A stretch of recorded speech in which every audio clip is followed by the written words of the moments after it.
Assalamualaikum warahmatullahi wabarakatuh. Perkenalkan, nama saya Wahyu Septia Wulandari dari kelas 4G Perbankan Syariah, NIM 205231230. Di sini saya akan menjelaskan materi tentang mata kuliah ekonomi makro yang berjudulkan kebijakan fiskal dan kebijakan moneter. Yang pertama, kita akan mempelajari kebijakan fiskal terlebih dahulu. Yang perlu kita ketahui yaitu mengenai definisi dari kebijakan fiskal. Kebijakan fiskal merupakan kebijakan yang dilakukan oleh pemerintah dengan cara mempengaruhi sisi penerimaan maupun sisi pengeluaran pada APBN. Nah, semua jenis kebijakan yang berkaitan dengan APBN digolongkan sebagai kebijakan fiskal. Contohnya seperti kebijakan bidang perpajakan, kebijakan hutang luar negeri, dan lain sebagainya. Kemudian, pemerintah dalam menghadapi defisit anggaran perlu melakukan kebijakan fiskal diantaranya seperti yang pertama pajak, yang kedua mencetak uang baru, yang ketiga pinjaman dalam negeri, dan yang terakhir pinjaman luar negeri. Nah, di sini terdapat jenis-jenis dari kebijakan fiskal. Yang pertama ada kebijakan fiskal kontraksioner, kemudian kebijakan fiskal ekspansioner, dan yang terakhir ada kebijakan fiskal sisi penawaran.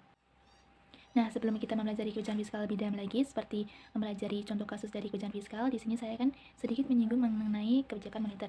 Nah, kebijakan moneter merupakan kebijakan pemerintah yang dilakukan untuk mengendalikan perekonomian melalui jumlah uang yang beredar yang dilakukan oleh bank sentral. Di sini, bank sentral dalam mengendalikannya memiliki beberapa instrumen. Ada instrumen kuantitatif dan kualitatif. Instrumen kuantitatif terdiri dari operasi pasar terbuka, suku bunga diskonto, dan yang terakhir terdiri dari tingkat cadangan wajib. Kemudian, pada instrumen kualitatif terdiri dari kredit selektif dan bujukan moral. Pengertian dari kebijakan fiskal tadi sudah dijelaskan di depan. Selanjutnya, kita akan mempelajari mengenai pajak. Di sini, semakin besar pendapatan yang kita miliki, maka akan semakin besar pula pajak yang harus kita tanggung. Begitupun sebaliknya. Penerimaan pemerintah dari pajak sangat tergantung dari tingkat pendapatan masyarakat. Dikarenakan pajak sangat erat kaitannya dengan pendapatan masyarakat. Pajak ini dapat mengakibatkan turunnya daya beli masyarakat dikarenakan mengurangi pendapatan siap konsumsi.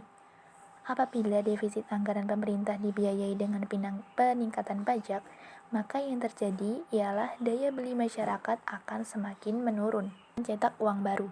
Di sini pemerintah dapat membiayai defisit anggaran dengan meminjam dana dari bank sentral. Kemudian bank sentral akan membiayai pinjaman tersebut dengan mencetak uang baru yang akan mengakibatkan jumlah uang yang beredar meningkat dan inflasi juga akan meningkat. Kemudian yang ketiga ada pinjaman masyarakat dalam negeri. Pemerintah dapat membiayai defisit anggaran melalui pinjaman dalam negeri dengan penerbitan surat hutang atau obligasi pemerintah yang dijual kepada masyarakat. Pemerintah ini akan membayar obligasi pada saat jatuh tempo beserta bunganya. Kemudian yang keempat ada pinjaman masyarakat luar negeri. Di sini pemerintah membiayai defisit anggaran dengan meminjam dana masyarakat luar negeri dengan penerbitan surat hutang atau obligasi pemerintah di pasar uang internasional. Sumber pembiayaan ini digunakan untuk membiayai defisit neraca pembayaran internasional. Jenis-jenis dari kebijakan fiskal. Yang pertama ada kebijakan fiskal ekspansioner, merupakan peningkatan belanja pemerintah dan penurunan pajak yang dirancang untuk meningkatkan permintaan agregat dalam perekonomian. Tujuannya ialah untuk meningkatkan produk domestik bruto dan menurunkan angka pengangguran. Yang kedua, ada kebijakan fiskal kontraksioner, ialah pengurangan belanja pemerintah dan peningkatan pajak yang dirancang untuk menurunkan permintaan agregat dalam perekonomian. Tujuannya ialah untuk mengontrol inflasi. Kemudian yang ketiga ada kebijakan fiskal sisi penawaran. Merupakan kebijakan fiskal dapat secara langsung mempengaruhi bukan saja permintaan agregat, namun juga penawaran agregat. Contohnya seperti pemotongan tarif pajak akan memberikan insentif bagi perusahaan untuk melakukan ekspansi atau investasi barang modal. Dikarenakan mereka memperoleh pendapatan setelah pajak yang lebih besar yang kemudian dapat dibelanjakan. Kebijakan fiskal yang disengaja di sini dapat berupa mengubah aturan tentang perpajakan ataupun mengubah pengeluaran pemerintah. Contoh kasus mengenai pengaruh pajak pada konsumsi dan tabungan.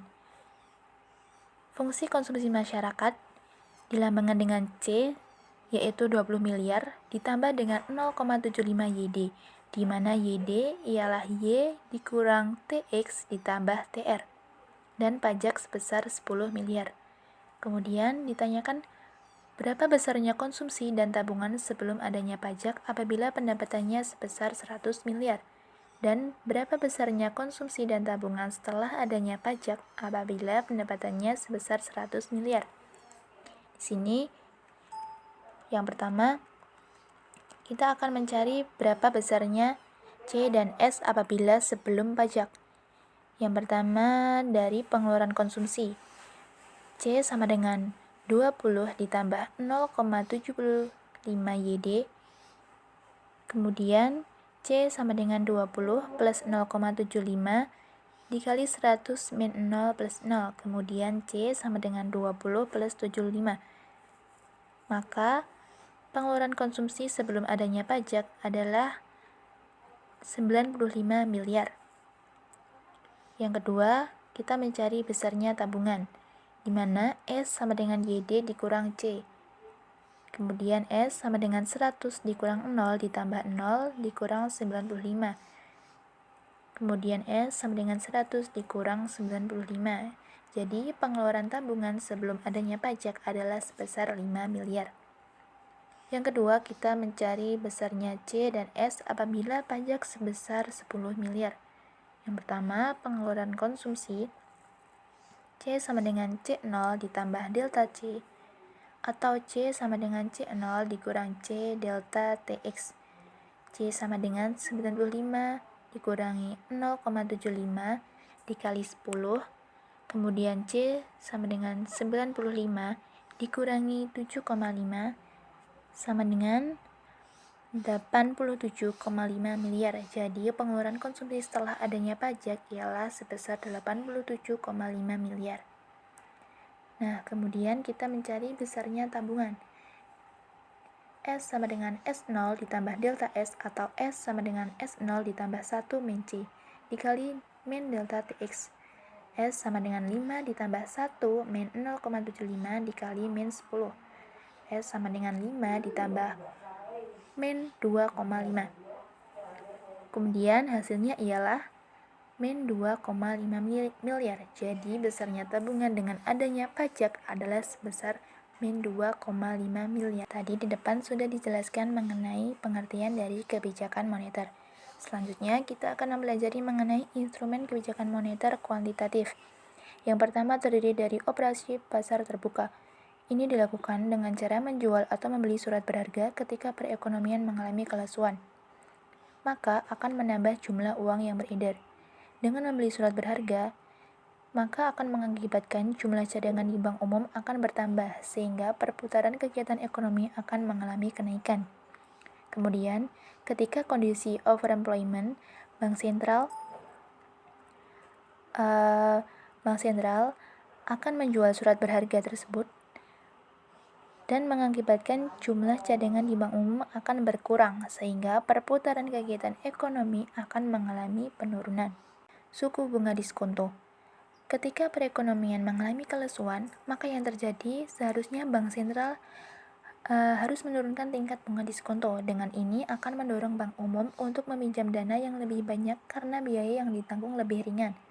Nah, ketika perekonomian mengalami overemployment, maka Bank Sentral akan menaikkan tingkat suku bunga diskonto dan dapat menghambat bank umum untuk meminjam dana dari Bank Sentral. Kemudian, instrumen kuantitatif yang ketiga ada tingkat cadangan wajib. Nah, ketika perekonomian mengalami kelesuan, maka Bank Sentral harusnya menurunkan persentase cadangan wajib bank umum.